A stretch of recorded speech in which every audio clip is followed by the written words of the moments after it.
I'm Polina Shkadron, and I am a speech language pathologist with a background in trauma informed care and neurodiversity affirming approaches. I'm also certified as a trauma professional and a specialist in ADHD. What inspired you to get into the health field? Well, I feel like the field found me in a way. It wasn't something that I was looking into when I was in high school or in college, and I wound up at 18 volunteering at a preschool with young children with know, different types of abilities and difficulties. And I noticed that I seemed to gravitate toward the kids who needed a little bit more.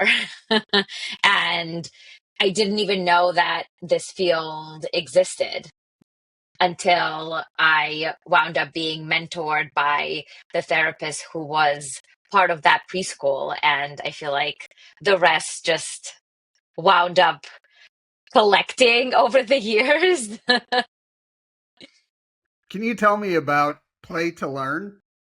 Yeah, absolutely. So Play to Learn is a private practice. It is based in the Forest Hills area of Queens, which is in New York. And the specialties that are part of the practice are autism, ADHD, and ARFID. And the approach is child led, and it's all based on brain development and research through a variety of fields. And all of those fields overlap. So the idea is that we're looking at the whole child and the family as a cohesive unit and a system. And it's a very dynamic process that is applied to all of the therapeutic work. What services do you have? So I offer individual services. I see mostly children, and those are one to one. They are in the office. And again, all of the therapy is rooted in play. The focus is on different areas of executive functioning, of course, language development and comprehension. I also specialize in ARFID. So I have a another degree in nutrition education, which has really fostered for me to look at eating disorders and feeding challenges in a little bit of a different way. So that's another part of what the practice is about. And of course, there is a parent coaching component. And then I personally also work as a presenter for professional development organizations and sometimes for schools as well. I was looking at your website and you have so much great information there, but something made me curious was the three-step process. Can you tell me about that? So it's something that, again, over the past, over 15 years that I've been in practice, that I've developed because I've realized that there are certain areas where both the child and the parent really struggle in. And one of them, especially when kids become really dysregulated and in layman's terms, sometimes the word is called a tantrum or a meltdown. It's the nervous system is dysregulated, and there could be many different reasons. So the first part is honestly accepting that this is where we are. Like, this is where we have landed. This is where the child is. We're not forcing them to snap out of it or make this process go faster. That's really the first part, knowing that we might be here for a while, and a while could be 20 minutes, and sometimes a while could be, an hour. So it's as long as it takes. And in the beginning, it's really, really challenging because sometimes you get advice where, well, just distract them from this type of discomfort and then it'll go away and stop. And for me, I'm looking at it as it's serving a purpose. Yes, it's uncomfortable for, of course, the child and the parent. And in no way are we making the child uncomfortable and leaving them in there on their own. So that's the acceptance part. And then you also attune to your own needs as the adult because you want to stay regulated. And at the same time, you want to really attune to and listen to the child's needs. And that is also really difficult because I'm asking parents and other professionals when I lecture to look at the situation from the child's perspective. That's the attunement part.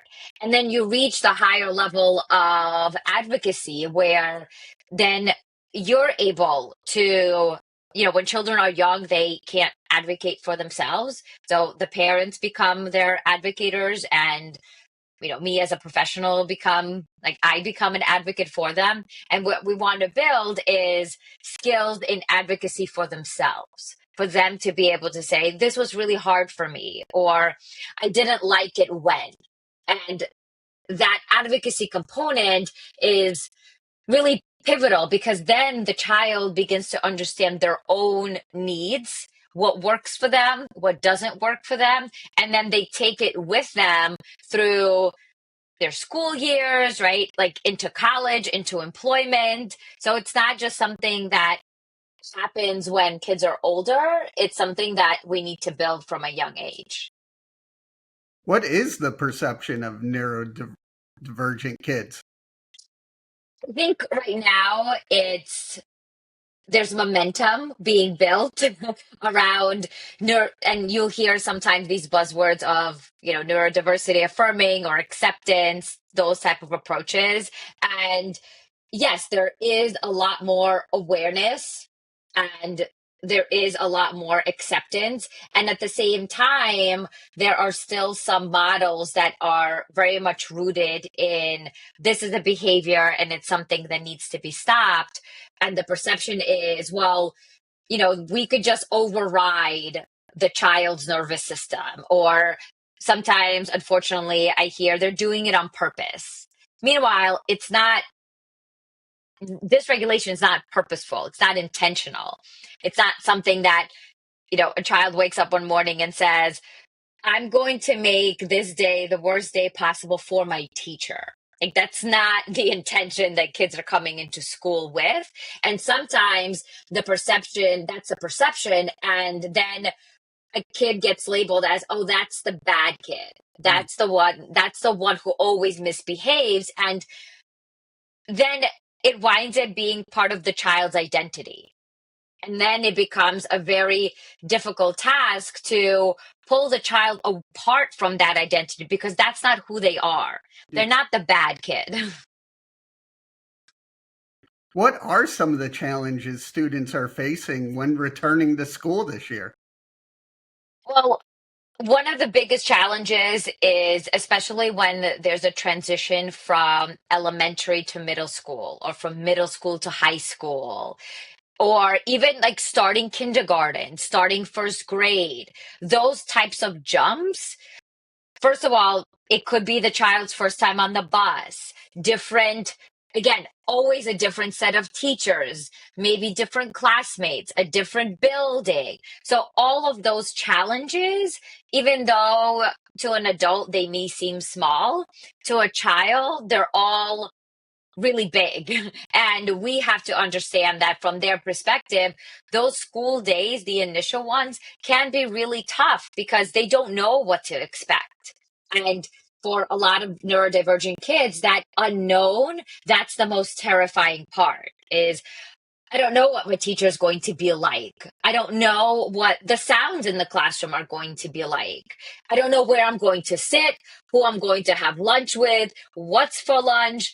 And there are even more questions that sometimes are not really conscious, but that's what's happening. So, the biggest advice that I can give is to really give kids that leniency to, show up as they are and as their authentic selves, and that could be in a dysregulated way. And then from the adult side, notice like what could possibly be really challenging, even if it seems really small.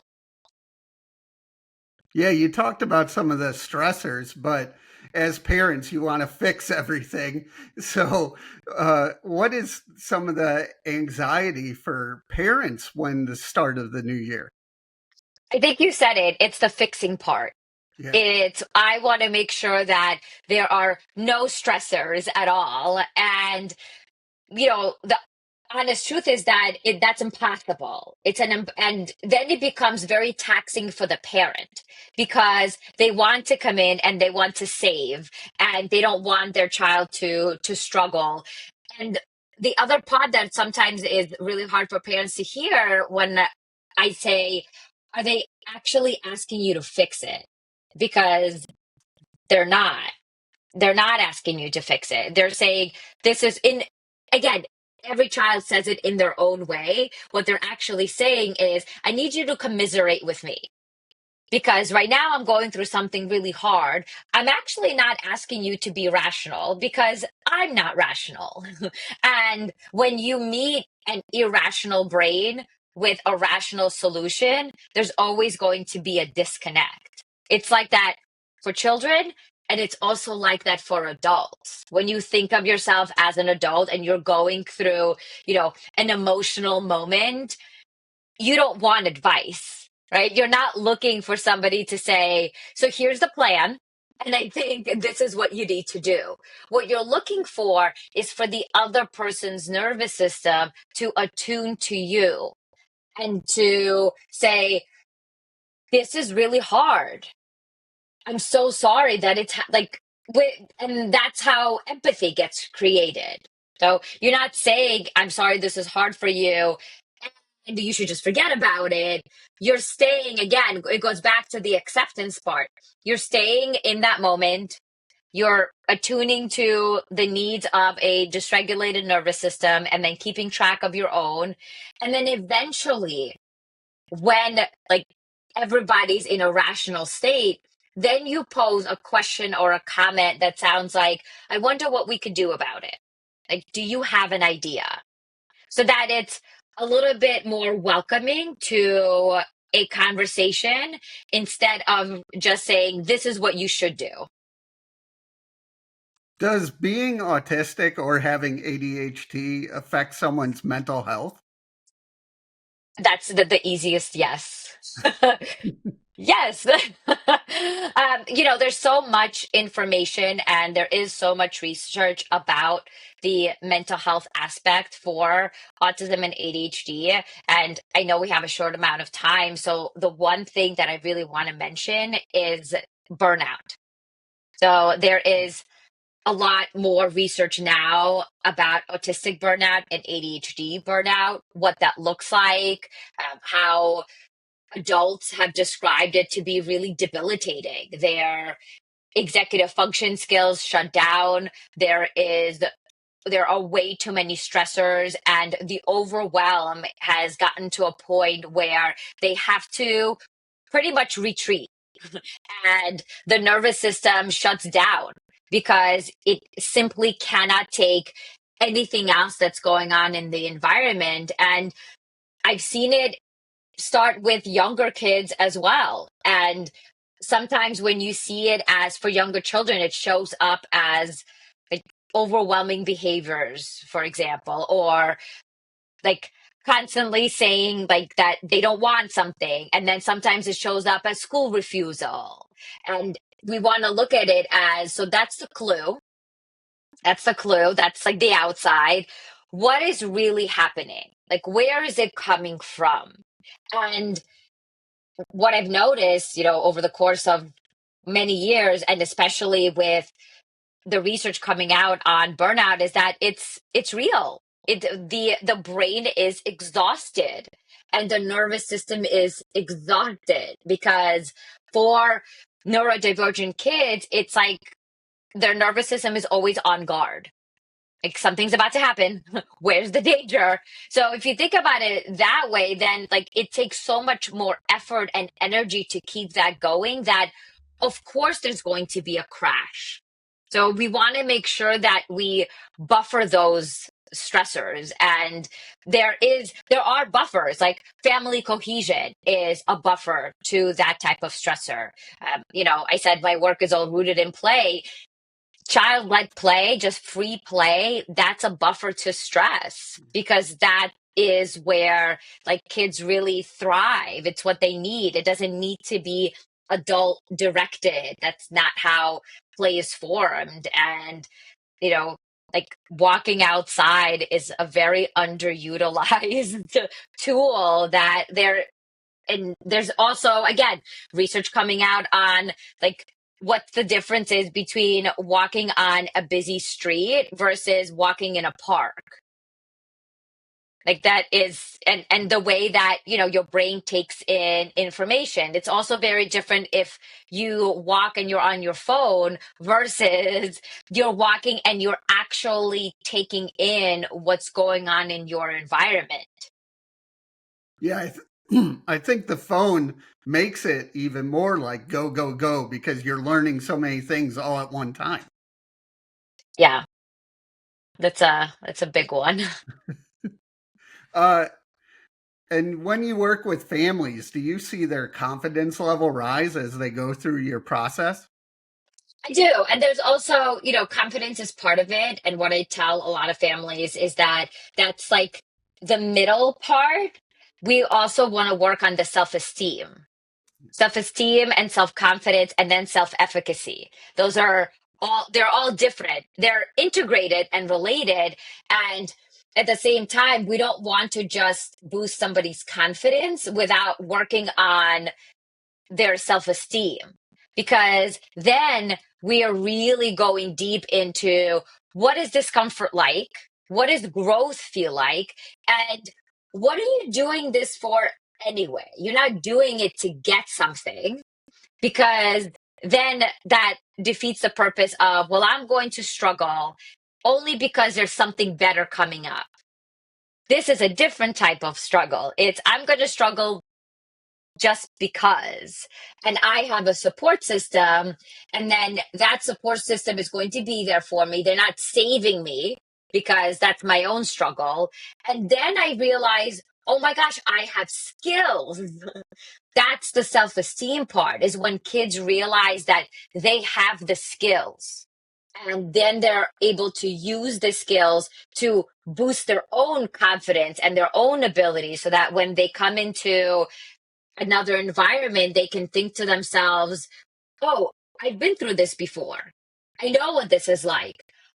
I think I could handle it, which then reaches higher levels of efficacy, because now you're reflecting on the past and when was I successful. So it's the work for the parent to also actually reparent themselves. And that's a lot of what I've been hearing, and the feedback from parents, where they say, well, I'm thinking I'm bringing my child in and it's for them, and I'm finally realizing that it's for me also. It's a whole different way of looking at, what's going on with development, the nervous system, and then what's my role as a parent in this process. What advice would you give students heading to the new year? I mean, that's a tricky one, because it depends. One of the biggest I think pieces of advice that I can give, and this is especially, I want to say, for neurodivergent kids, is to hold on to their no. Oftentimes it's really stifled, and kids at a young age are told that they're not allowed to say no. And that no is the biggest part of advocacy. So if something feels off, and kids are very intuitive, you've got to go with your no. And then, yes, it's up to the adult to figure out, where's the no coming from? Does the no mean that the task is too big? Does the no mean that the child doesn't know where to start? Like, what does the actual no represent? And that's one of the best advice that I could give is like hold on to your no, and then expand on like where is that no coming from? Because I would rather a child like stay really strong with their no than just say yes to everything. Right. And I've said I sometimes in the beginning kids will I'll ask a question or I'll make a suggestion and then I'll hear yes. And I pause and then I ask, I'm just so curious, buddy, what are you saying yes to? And they don't know. They're just like so pre-programmed to I have to say yes to an adult that Yeah. they'll just yes you without even knowing what they're agreeing to. So, where do you want to see your mission in the next few years? I would love for it to keep going in terms of the shift from more behavior-based approaches to, something that's developmental and really adjusting to the needs of the child. It's so interesting where parents often ask, like, what's your therapeutic process like? When do you evaluate? And I say, well, actually, we evaluate all the time. Like every session, we learn something new about where the child is. So the process is really dynamic. And the mission is to take the knowledge and skills that I have and expand it out into, for other professionals who are curious enough and intentional enough to really start to consider that there could be something else. There are other methods that can be really, really helpful to understand like where the child is and to be honest, like play isn't something new. It's been around for a very long time. It's not something that we just came up with. Like it's it has a very rich history of being part of development. And unfortunately, it's been taken out of schools. It's been taken out of other areas of learning. Meanwhile, it's getting back to the fact that that is actually how kids learn. There is so many details and so many nuances that are embedded into play that it's really up to the adults to educate themselves, I want to say, and figure out like what is it that I'm observing? Like how come this type of play is so interesting to the child versus how do I change it? And how do I make it better? Because like what does that even mean? How can people reach out and learn more? I have a website. It's playtolearnconsulting.com, and I'm on social media, Instagram and Facebook. Very simple at Play to Learn Consulting. And from there, you have the opportunity to look at some of the free resources that I have available on my website. Also, there's a tab that's called resources. And I also have a consistent bi-weekly newsletter that comes out once you get on the email list. And I have found that the newsletter and the feedback that I've received is that it is current, it's up to date, it has a lot of different information that's written in a very parent friendly way. And there is honestly something for everyone that you can hold on to from like each newsletter that comes out.